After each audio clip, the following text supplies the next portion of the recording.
Kamera medium format. Ni kamera jenis apa pula ni? Main mana pula yang biasanya ada dengar APS-C ataupun full frame saja. Itulah antara soalan-soalan yang selalu saya dapat bila sebut pasal kamera medium format. Jadi hari ni kita nak cerita sikit lah pasal kamera medium format ni kan. Apa benda kamera medium format sebenarnya ni? Tapi video ni bukanlah secara detail sangat tentang kamera medium format, sebabnya saya sendiri pun tak mempunyai kamera medium format dan juga tak ada kawan-kawan saya yang pakai medium format. Sebab itulah saya ada join event Fujifilm X. Dia buat foto outing bertemakan Cheongsam macam tu lah. Dekat event tu tim Fuji adalah bawa kamera-kamera untuk ditest kan. Jadi saya pergi nak try kamera tu lah. Jumpa kawan-kawan. Fujifilm adalah antara brand yang mengeluarkan kamera medium format ni. Yang lain pun ada juga macam Hasselblad, Phase One. Rasanya yang tu je lah kot yang saya tahu lah. Jadi apa tu kamera medium format? Secara ringkasnya lah kan, kamera medium format ni adalah kamera yang mempunyai saiz sensor yang lebih besar daripada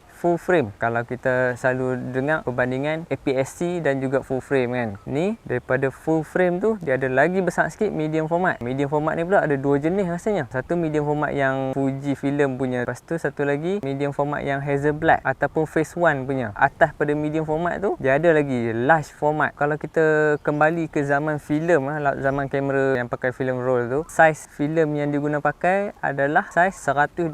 Kalau saiz Kodak-Kodak yang biasa tu saiz dia 35mm. 35mm bersamaan dengan saiz sensor full frame ya. Bercakap tentang 35mm ni, kalau kita google tentang focal length, contoh 50mm dalam crop sensor, dia akan ada perkataan equivalent to 35mm. Tu maksudnya dia refer kepada full frame lah. Selain daripada saiz sensor yang besar, saiz body dia pun agak besar daripada kamera full frame biasa. Saiz dia lebih kurang D5, Z9, R3 kalau dalam full frame lah. Tapi dia berat sikit. Lens dia pun besar daripada lens full frame. Dan juga focal length untuk setiap lens tu dia berbeza sikit lah. Berbalik kepada pengalaman saya mencuba kamera medium format, persoalan pertama saya adalah apa beza dia kan kamera medium format ni dengan kamera full frame. Bila saya start pegang kamera tu, first kali yang beza dia adalah berat. Memang berat lah kamera tu. Dia pegang-pegang tu saya terus teringat masa pakai D3 dulu. Tapi D3 ringan lagi. Ini 1 kilo tak silap dia punya berat. Body saja. Lepas tu dia attach dengan lens pula. Saya tak ingat lens berapa, 55mm 1.7 kot. Lepas tu bila saya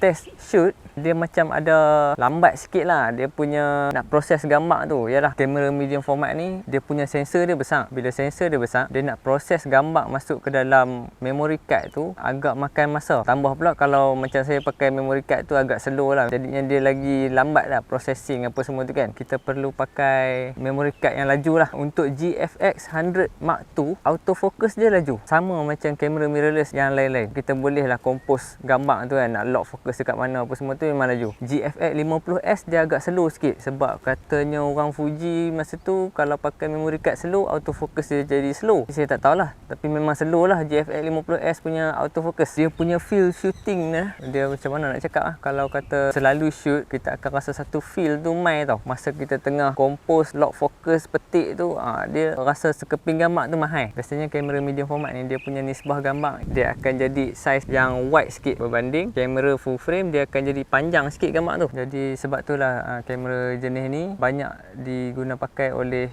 fotografer-fotografer komersial dan juga yang shoot portrait dan juga landscape. Dia ada ruang lebih sikit untuk compose gambar tu, cropping lebih sikit. Lepas tu bila kita pakai kamera medium format ni, kita akan perasan macam dia punya depth of field dia dalam sikit tau daripada kamera full frame. Dia punya blur tu, bokeh dia tu lebih lah. Contoh macam kita punya frame sekarang ni 35mm 1.8 pada kamera full frame. Bila kita translate dekat kamera medium format, dia akan jadi lebih kurang 50mm f3.2 ataupun f4 something, lebih kurang macam tu lah. Kiranya macam crop sensor dan juga full frame lah kan. Kita pakai lens f1.4 pada crop sensor, dia sama dengan 2.8 pada full frame. 2.8 pada full frame sama dengan f4 pada medium format.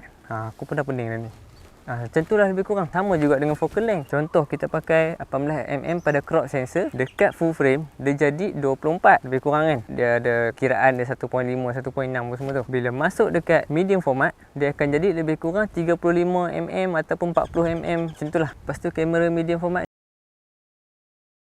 Kita tak boleh nak burst laju lah macam kamera crop sensor ataupun full frame sensor. Shutter dia boleh pi maksimum 8 frame per second kalau tak silap. Mungkin sebab sensor dia terlalu besar, so dia nak proses gambar tu lambat. Kalau kita nak pi shoot event ke ataupun sport tu, memang bagi saya sangat tak sesuai lah dengan beratnya lagi kan. Biasanya medium format ni digunakan oleh orang-orang yang shoot untuk billboard, shoot commercial, landscape, benda-benda yang orang kata semuanya dikontrol oleh fotografer dan juga tim dia sendiri. Maksudnya dia dah set up apa semua cantik, cun, okey, petik sekali, pam. Sebab tu saya cakap tadi, feel bila shoot guna medium format tu lain. Sebabnya kita nak shoot tu kita kena compose betul-betul, perak baru petik. Dia bukan kamera yang jenis shoot petik je. Pengalaman editing gambar-gambar daripada kamera medium format ni, depa kata gambar daripada kamera ni dynamic range dia tinggi. Dia boleh cover balik highlight, dia boleh naik balik shadow, tapi yang paling padu sekali depa kata bab highlight lah. Highlight putih macam mana pun bila kita turun dia dapat balik. So saya pun try lah balik edit gambar-gambar daripada kamera medium format ni kan. Bagi saya memang best lah. Kita boleh recover balik highlight dan juga naik balik shadow. Lepas tu kita boleh main-main balik color apa semua tu tanpa perlu risau lah. Tambah-tambah pula kalau kata shoot raw. Sebabnya gambar raw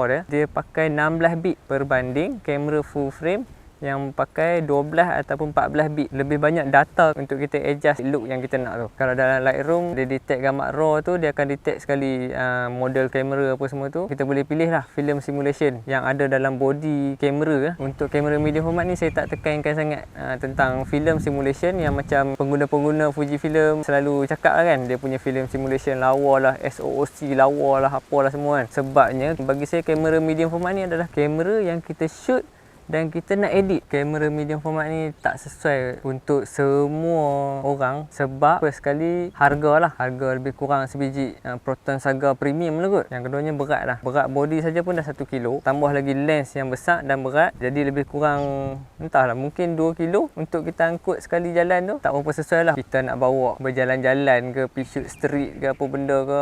Sebab biasanya kamera ni orang pakai dalam studio ataupun dia pacak dekat tripod. Dia pakai ni untuk klien-klien yang sanggup spend duit untuk kualiti. Kiranya harga dia memang bukan cak ayam lah. Bukan 100, bukan 200 punya package lah. Lepas tu memory card kena laju dan juga bersaiz besar. Contoh macam kamera GFX 100 Mark II ni, dia punya saiz gambar dia 100 megapiksel. 100 megapiksel dalam sensor medium format lah. Bukan 100 megapiksel dalam sensor handset. Tu lain. Itu kita cerita bab lain. Kalau JPEG dia lebih kurang 60 megabyte dan juga RAW dia dalam 100 lebih megabyte ataupun 200 macam tu lah. Kalau setakat pakai 64 GB tu bolehlah petik berapa kepinnya. Dia tak habis dekat situ saja. PC ataupun laptop mesti kena laju. Sebabnya kita nak proses gambar yang mempunyai data yang banyak. Kita nak import lagi, lepas tu kita nak edit apa semua kan. Dia akan makan RAM, processor, storage space. Jadinya semua benda kena besar bila dah pakai kamera besar ni. Burst speed dia slow menjadikan dia tak sesuai lah. Sebab saya bukannya professional fotografer yang iklan billboard apa semua tu kan. Jadi kesimpulannya kamera medium format ni memang jarang kita dengar. Sebabnya kamera jenis ni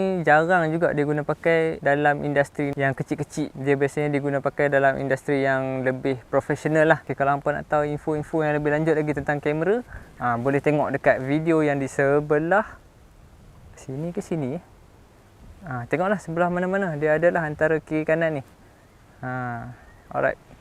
Okay, sampai bertemu lagi.